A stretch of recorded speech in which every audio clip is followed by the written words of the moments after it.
Good evening, everyone. It's Good good to see evening. you here. So, although I've been looking at you guys here for a few minutes already, but glad to see those who have joined us online. And so before we begin, let's go ahead and look to the word of prayer. And who should I pick on tonight? Craig, you've got that face. How would you get picked in our class? I know. Would you open us up in word of prayer, brother? Heavenly Father, Lord, we thank you so much for today. We thank you, Lord, for just watching over us, bring us here safely together. Ask, Lord, you take and be with Brother Bill and word that you've laid on his heart. Help us to open our hearts and our minds to your word. Just be with all those, Lord, that are sick, those who are afflicted. Just watch over them, draw them back to their needed health. Lord, those that are struggling right now, just help them, give them peace in their life. In Jesus' name, for his sake. Amen. Amen. So tonight we're going to look at Matthew chapter 12, verses 1 through 21.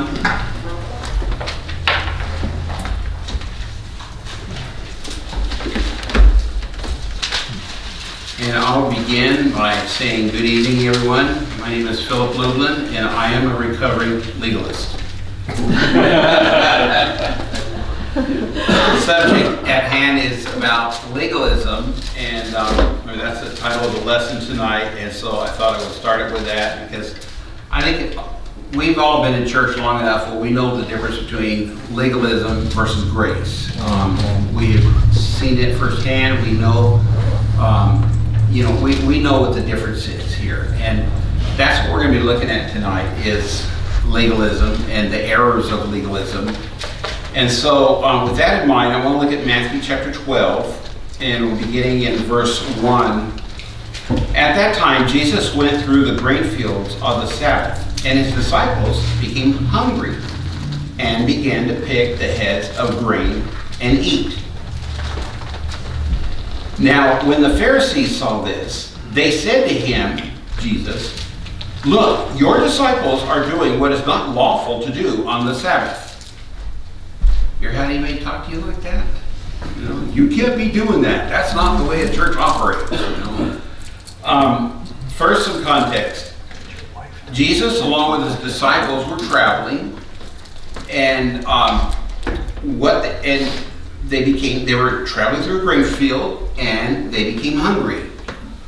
Natural, normal human function. So what did they do? They ate. Now, to be clear, there's nothing wrong with what they did, okay? Because gleaning was not considered stealing, according to Deuteronomy chapter 23, verse 25, which says, "When you enter your neighbor's standing grain, you may pluck the heads of the grain with your hand, but you are not to use a sickle on your neighbor's standing grain." So the issue of the day was not that they ate, because they were hungry. I mean, how many of you just, if you ever been in a field or something, plucked something and ate it? Don't, it's okay, you don't have to show me. Or I know at home, especially, because now I spend a lot more time at home, I'm forcing myself not to eat every time I walk into the kitchen. Because trust me, I noticed, I think the first few months when I was retired, I put on about 5 pounds, and every time I would walk in, I'd open the refrigerator. Why? To check the light? No, because I knew there was probably something in there, and so I've said this many times, but I told Cindy, quit buying that stuff because she doesn't eat it. It's me. Okay. Well, Brandon does too, but his age doesn't affect him. So I told Cindy, I said, don't buy it because if it's there, I'll eat it. If it's not there, I don't miss it. I really don't. But if it's in front of me, I'm going to eat that thing, whatever it is, okay? That's usually something that I really don't need to eat. It's not healthy. Okay, I'm getting a cheer back there from Brother Richard. But so it wasn't so much the fact that they went through the grain field and they ate something. What was irking the Pharisees is the particular day that they did this on. As we know, the Pharisees were really good at that they would do certain, they would make a list of do's and don'ts. And the problem with this was their traditions. It wasn't, yes, the Lord established certain rules and certain things you can and cannot do. But he was also reasonable about it. Okay, the Pharisees added to this, and they just kept adding and adding and adding these lists of what you can and cannot do. And so and the thing is too is they would break their own rules, and then they would justify why they broke their own rules. But the Pharisees themselves would do certain things on the Sabbath, such as circumcise a child, get an ox or a donkey out of a ditch, etc., if it met their needs. Okay, when it met their needs, it was okay. But if somebody else was doing it, it wasn't okay. And you got to remember too, when it came to Jesus and his disciples, the Pharisees had an axe to grind. All right, they were watching every single move that Jesus made and his disciples, and they were looking for something wrong. They're trying to entrap them. You know, look at that. See, look what your disciples. How many times did they go to Jesus and say, "Why are your disciples doing this? You know, why do they eat with sinners? You know." Well, everyone's a sinner. I mean, you know, the Pharisees had their own set of rules, and the problem was these were their traditions. And, you know, we look at this and we can, you know, it's easy for us to be critical about the Pharisees, but if we're not careful, we can have our own set of rules and our own traditions that, you know, maybe those things aren't exactly found in the Bible, you know. You know, I'm not going to bring up cases, but maybe you know that years ago I went through all the old minutes books and you know, put them into the computer and stuff, and some of the things that church members would get excluded for back in the 40s and 50s would make you laugh these days. They really would. You'd go, "Oh my gosh, seriously?" And yeah, that was how the mentality was. And you look and you'd be really hard pressed to find a scriptural backing for whatever it was that they were excluded for. Okay, you probably heard it was famous. One church member, charges were brought against her for buying the wrong color paint. The church wanted to paint one of the rooms, and she bought the wrong color paint. I mean, you know, silly things like that. And we laugh, but this does happen. And legalism is out there, and legalism it's nasty. In fact, how many of you have read the book, The Grace Awakening? I know several of you have gone through the class. You know, many of us we had a small group here many years ago that was brought on, and it was great. I can never forget, not long after Pastor Tom came here, that was one of the first books he had me read. He I don't know if you remember that. He's, "Brother, you need to read this." Probably because, as I said earlier, I am Phil Littleton and I am a recovering legalist, okay?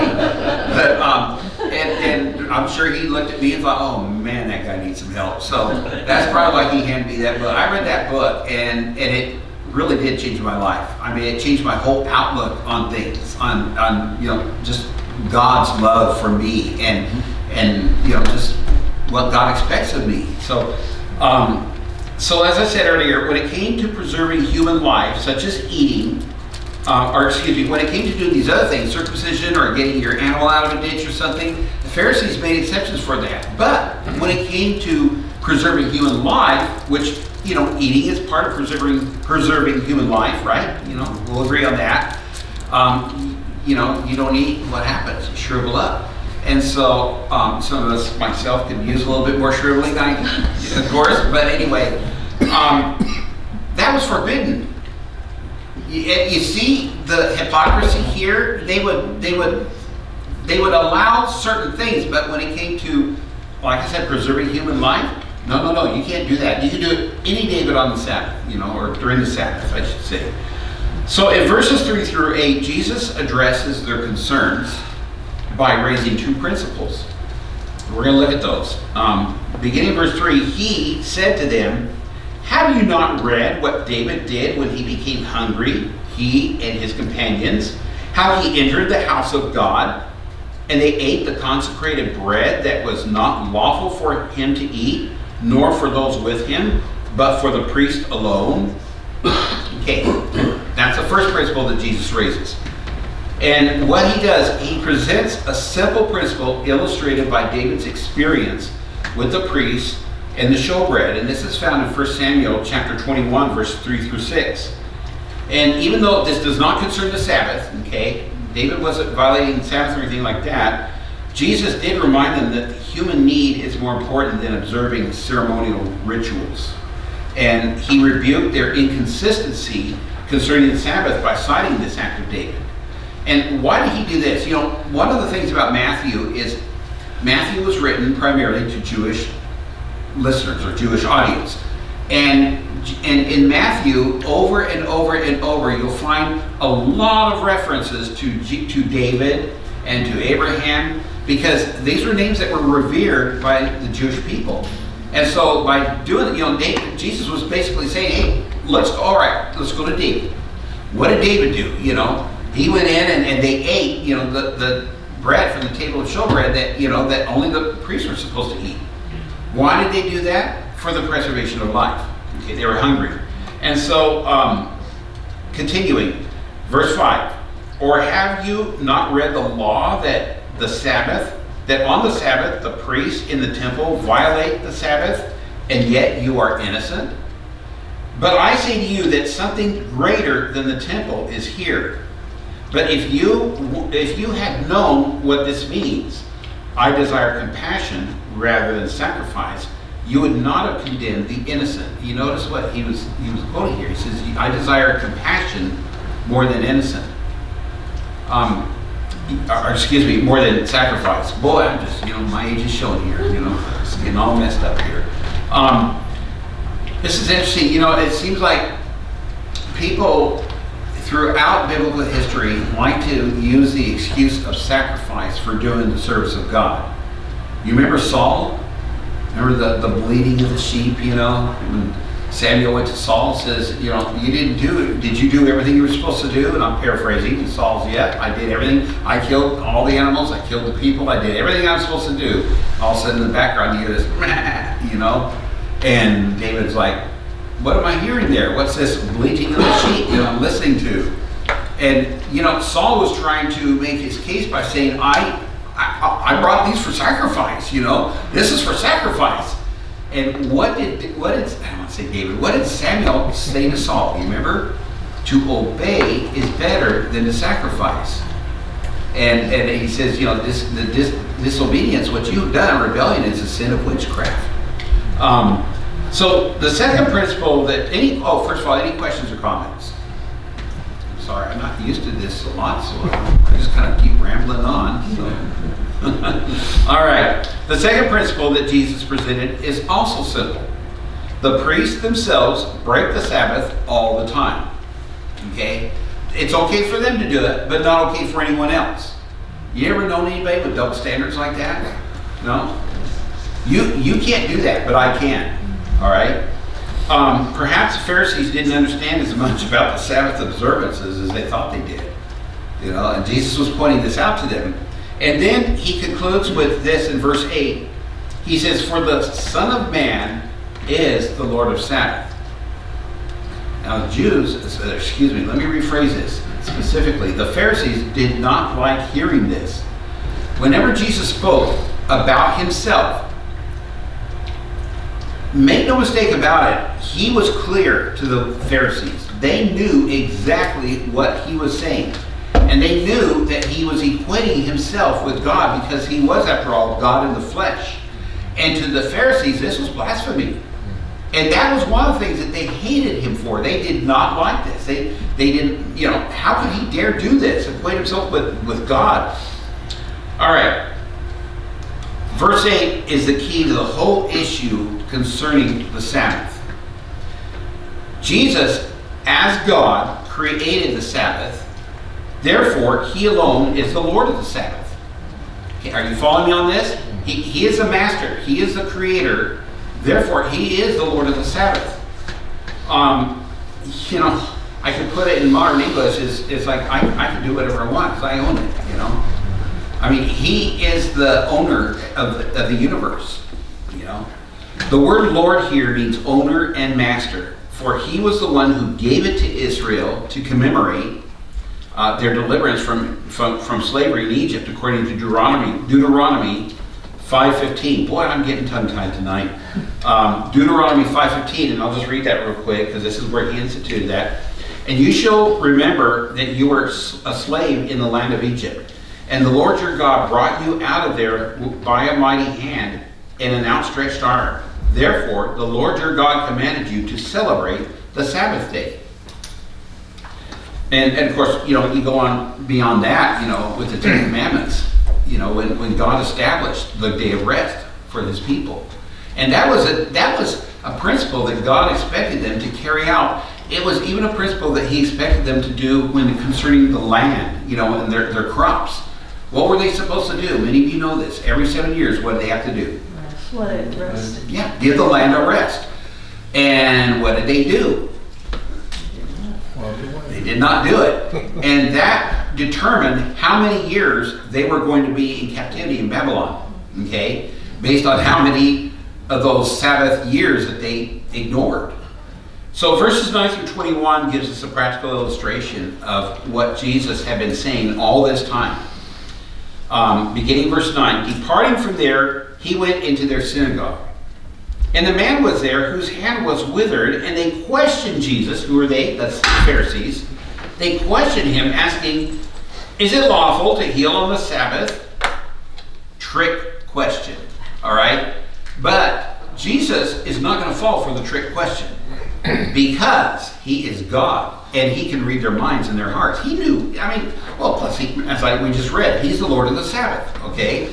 I mean, you know, that was what they were trying to, they're looking for ways to entrap Jesus. So that's why they said that. You know, here's this man whose hand's withered. Is it lawful to heal him on the Sabbath? Do you even dare do this act of compassion on the Sabbath? I mean, that's, you know, what they were saying here. But look at the rest of verse 10. So that they might bring charges against him. Again, they were looking for something that they can pin on him and bring charges and make it stick. The problem was Jesus was innocent. Okay? He was conceived innocent, and he lived his life on this planet innocent with no sin. And the Pharisees still, they found fault with him all the time. And Jesus, in verse 11, he answered with wisdom that he always has, of course. Jesus said to them, what man is there among you who has a sheep, and if it falls into a pit on the Sabbath, will he not take hold of it and lift it out? So he said, you know, if your livestock, and what was the importance of the sheep, by the way? It was their livelihood. You know, for many, the livestock was the livelihood there, that and their crops, you know, that was their livelihood. So if they could rescue a sheep that, you know, and he's not talking about pets, okay? He's talking about, you know, something for money here. If you're going to rescue something that's going to earn you a profit on the Sabbath, and you do this, then he says in verse 12, how much more valuable then is a person than a sheep? And I think we all know the answer to that. So then, it is lawful to do good on the Sabbath. That was Jesus' final summation of this whole thing. Okay? It is lawful to do good on the Sabbath. And what he did was he was, in this verse, these two verses, he was exposing their hypocrisy. Like I said, they were so wrapped up in their man-made traditions, their man-made rituals, their ceremonies, and all these things, they couldn't see the forest through the trees. You know, they didn't get the big picture here. And so Jesus exposed their hypocrisy, and he showed their greater concern for their own traditions than for a person who's in need. Who's in need? The man in the temple, whose hands are withered. How much more important would it be to heal that man than to rescue a sheep, you know, their livelihood? Well, the man. I mean, but the problem was, again, in the Pharisees' mind, this is on the Sabbath. You can't do such things on the Sabbath, and that's why Jesus said, it's always good to do good on the Sabbath. Okay, it's always right. And then Jesus compassionately healed the man. Verse 13. Then he said to the man, stretch out your hand. And he stretched it out, and it was restored to normal like the other. Oh boy, those Pharisees though. Verse 14. You know, these guys are just not going to let things go. Verse 14. But the Pharisees went out and conspired against him, as how they might destroy him. Why do you think the Pharisees were so upset here? What do you think about that? Their pride was hurt. Their pride was hurt. Yeah, he showed their hypocrisy. They're not looking at them now instead of being good guys. Now they're looking down on them. Yeah. And another thing about the Pharisees is they were always concerned about image. They wanted to look good in front of the people, okay?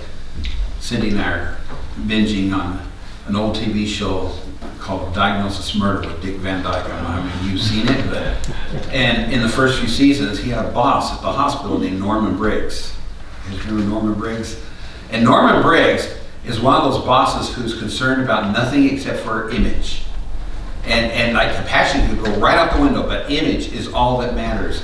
And that was the problem with the Pharisees. They were concerned about image. They're concerned about pleasing the people. And the problem was, as Jesus was teaching and preaching and people were getting saved and following him and his disciples, well, that's cutting into the numbers of people that the Pharisees had.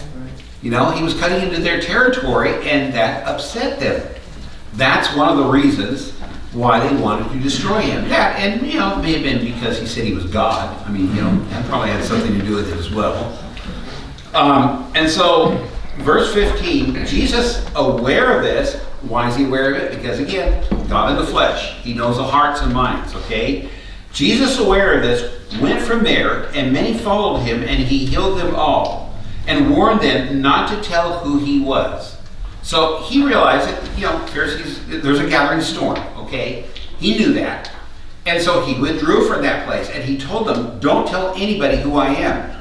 Now, first question might be why? Why would he do that? It's answered for us in the next few verses.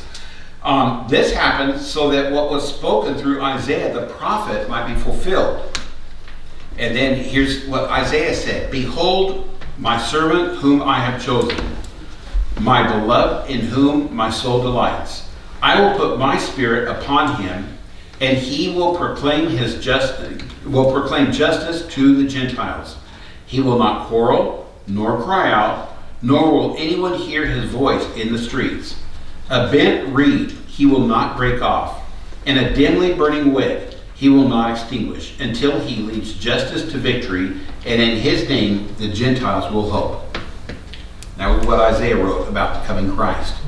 And so Jesus came, he brought a different message than what the Pharisees had. The Pharisees and all the religious leaders were a group of people steeped in legalism. And more importantly, they used that legalism to control people. And that's what they wanted. They wanted that control. Jesus came along and he was preaching grace and mercy.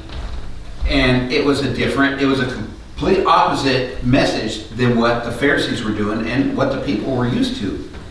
And when the people heard this, I mean, you know, it's like, come on, you know, you got legalism here, you got grace here. Which one do you want? You know, it took me many years to get over my legalistic mind that I had. That's why I said at the beginning, I'm a recovering legalist. You know, they say an alcoholic is never fully recovered. Well, legalists is, I guess, never fully recovered, but it's an ongoing process, day by day. But he brought a whole different message to them, and the people listened to it, and it was so different that they followed him. And of course, why was it so different? Because Jesus had the words of life. He was God in the flesh, bringing the truth to his people, or to the people, and it was life-changing. You know, the words of Jesus, people were accepting Jesus Christ, they were following him, they were joining his church, and the Pharisees would have none of this. Any questions? Comments? You know, I'm not advocating for the Pharisees, but I think sometimes we need to be cautious of our view and judgment towards them, just from the standpoint, all of you who've been raised in church, you've all had people, teachers, pastors that you love, respect, and admire. And if they're saying the same thing over and over to you for year after year after year, you trust them, right? And I think with the Pharisees, you got to realize how long this had been going on, how long this had been taught, and it wasn't that they didn't know the word. You know, they knew the letter of the law, but the spirit of it is what they missed, and that's how I see it. Most of the Pharisees, it's not that they didn't know the word, right? And it's not that it's not that they didn't love God. I think their problem is following after the traditions that they had been taught. And then here comes Jesus, and he not only recites to them the letter of it, he talks about the spirit of it. Yeah. And the intent behind it. And so, yeah, there were some of these Pharisees that were just power hungry, all full of themselves. But I think there was probably some of these guys that just like, they trusted and respected the people that taught them the things that they had been taught all their life. Yeah. And now here's somebody coming along undermining their teachers, and it's kind of like that's a difficult transition, you know. Amen. Yeah, I know. I've talked to people that grew up in false religion, and some of them are multi-generational, and they can go back many generations, and they have been that's been so grounded into them that they accept it as absolute truth, and there's nothing, they won't consider anything else. Right. I can see your point, and it's very good that, yeah, these Pharisees, I mean, it's a tradition that went back hundreds of years. Some of them, And- I just feel sorry for them. Yeah, I agree, and like you said, it wasn't that they didn't know the Bible, they knew the Word. Yeah. But like you said, and I think you bring that up, you know, I meant to mention that, the spirit of the law versus the letter of the law. Right. They kept what they thought was the letter of the law, their version of the letter of the law. Right. And they were missing the spirit of the law. That's why I mentioned earlier, you know, they couldn't see the forest as the trees, Right. you know, but yeah, I appreciate that. Anyone else? Any other questions or comments? That's actually all I have. Sorry.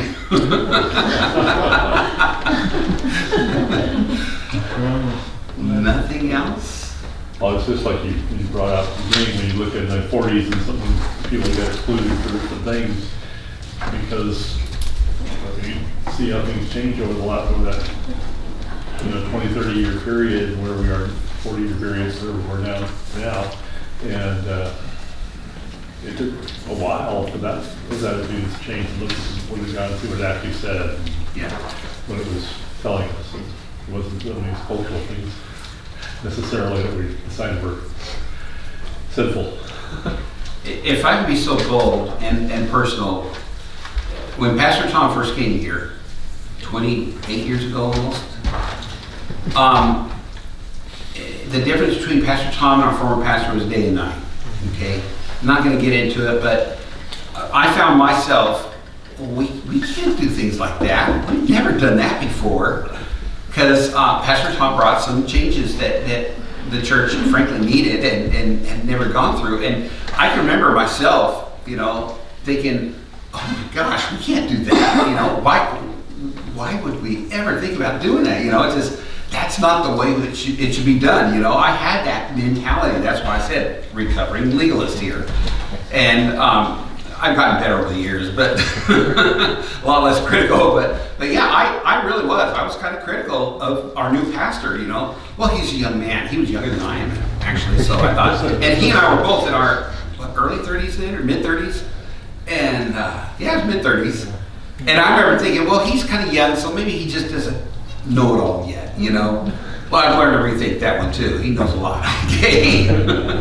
So, yeah, I can tell you, seriously, as someone who was very legalistic, and I think I was worse in my 20s than I am now, probably. But I can tell you, it took me, it was sometimes a little frustrating for me, just trying to get over some of this, and letting go of these traditions. And the thing was, they weren't things actually that you would find in the Bible. Okay, and I always remember, the phrase Pastor Tom says, other than Sunday morning, anything is, anything you go, But Sunday morning, we're going to come and we're going to assemble and we're going to worship the Lord. Remember, I said as long as it didn't violate Scripture. Right. Yeah, thank you. Just want to throw that in there. Yeah, I didn't want to totally open. Yeah, I do remember that. That's a church that anything goes. Yeah. I know, I remember one of the schools I worked at back in I think it was in the 90s, no, the 2000s, we used to have a marquee, and the slogan or the theme of the district at that time was, whatever it takes. And I remember the principal had me put that message up on the marquee, and it's one of those old ones where you use a suction cup thing and put the letters up. And I remember putting that up, and Don Scott, of all people, Don came up and he goes, "Do you realize what that looks like?" And I said, "Yes, I do, Don. I don't like it myself, but that was the theme of the district in that particular school year was whatever it takes." I'm like, man, we need to put some brakes or some control on that, Okay, anybody else?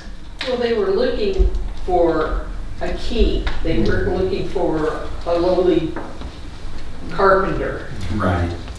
They were hoping to get rid of that Roman But numeral then slavery. again, I look at it as if, okay, if the king did come, would they have given up their authority?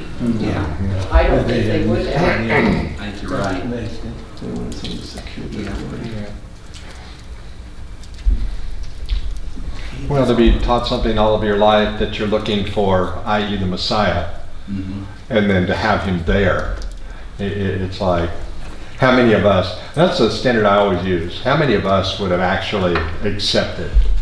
How many of us would have actually, been on the side of the Lord, or would we have been hollering with the mob, crucify him? Or sitting by Peter, yeah, I don't know him.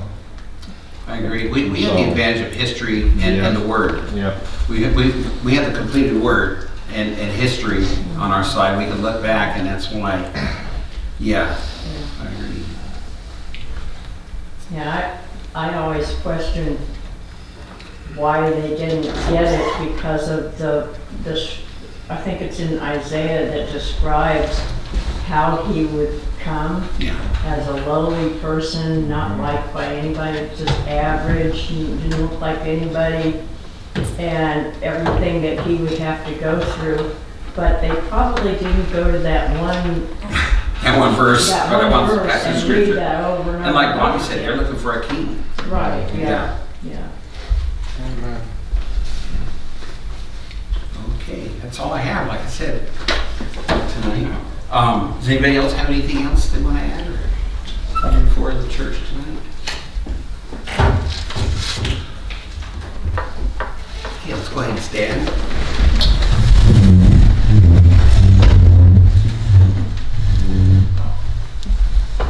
Thank you for your brief attendance here tonight. Remember the prayer request? I don't have them in front of me. I should probably look it up here, but you got one, Tom? Thank you. Okay.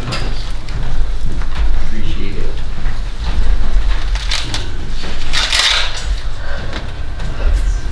Just remember Marcos with his recovery as he's okay, and Pam's sister who fell. Remember her, Joanne, waiting for results. Has she heard anything yet? Does anybody know? Joanne's results. Okay. Joanne's niece, it says her mother-in-law is in the hospital, and Caleb and Evan are in the Big Apple. So remember them? Are they back now? Okay. I don't know. I thought it was a longer trip, so thank you. I live in a cave, so what do I have? Joanne's sister-in-law, Sharon, readjusting to life without Larry. And Michael said his CAT scans results were good, so I'll pray for him. Remember Richard and Connie? Yes. Just continue to bathe in our prayers, in our prayers. And Priscilla is still back east. She is. Okay. So Tom's still not getting his pancakes. And Joanne's friend Helen, who was coming here for a while, remember her? And Pastor's brother, how's your brother doing?